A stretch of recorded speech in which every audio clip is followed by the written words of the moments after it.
As I understand it, you guys started with another estate planning platform that was available for advisors. You've moved to Encore. Everybody's asking, why Encore? Why did you guys choose Encore from another platform? Yeah, honestly, I sat next to Dan at a conference. I'd already finished my sandwich. He was still eating his, and I couldn't keep my mouth shut. So I was asking him questions, and he seemed like a nice guy. And I said, "What? No, I mean that actually is how it started, but it's a little bit more diligence than that." I think the biggest thing of what we were looking for and that Encore provides is the attorney.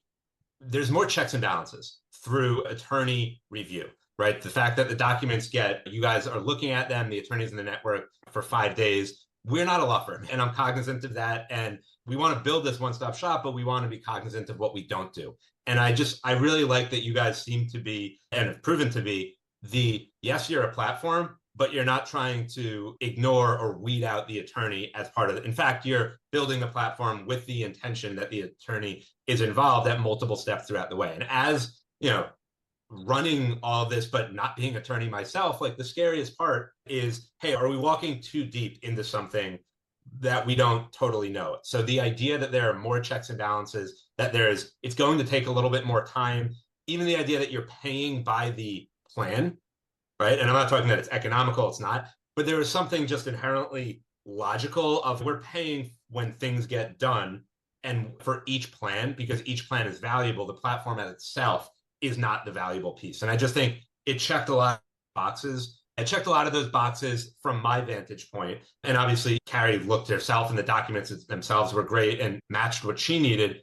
And I'll take it back even because I wrote down a note. I think a lot of advisors don't get started down the path of an Encore or any of the platforms because it's all right. Well, that's way too different. I'm not even going to like dip my toes in the sand, right? Like I'm just going to stay away. We only work with attorneys. And I think as an advisor, there's a lot of examples of things where you shouldn't even get involved in the first place. Like when we went independent as a firm, right? And for anybody that has, right, it's the broker dealer saying compliance and you're never going to be able. And like, I don't want to say it's fear mongering, but there's a degree of you don't know what's on the other side until you do it and realize, yes, it's more work, right? Yes, you have to want to do it and be intentional, but you can do it. Same idea as starting a tax practice, a tax division.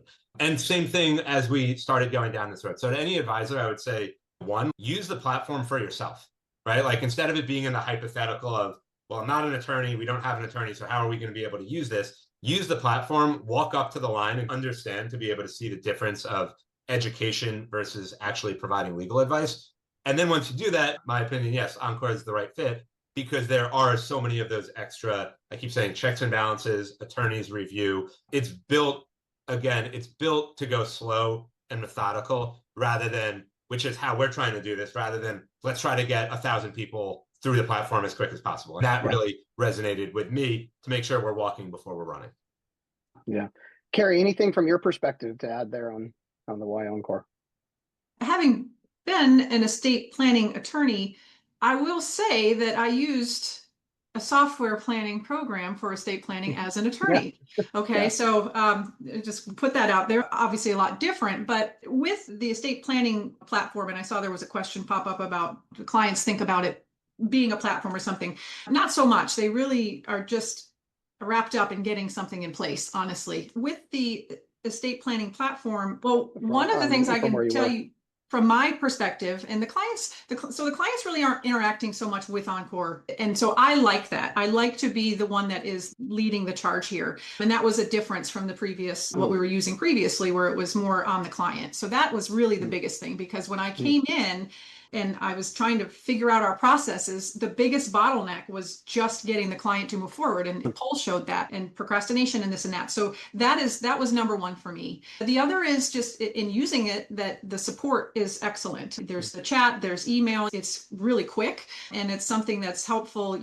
Even when I think, gosh, I've been bothering them, I've asked them 5 questions today, it never made me feel that way. And it is extremely helpful when I'm trying to put the plans in place and I've got all these different things, moving parts on my end as well.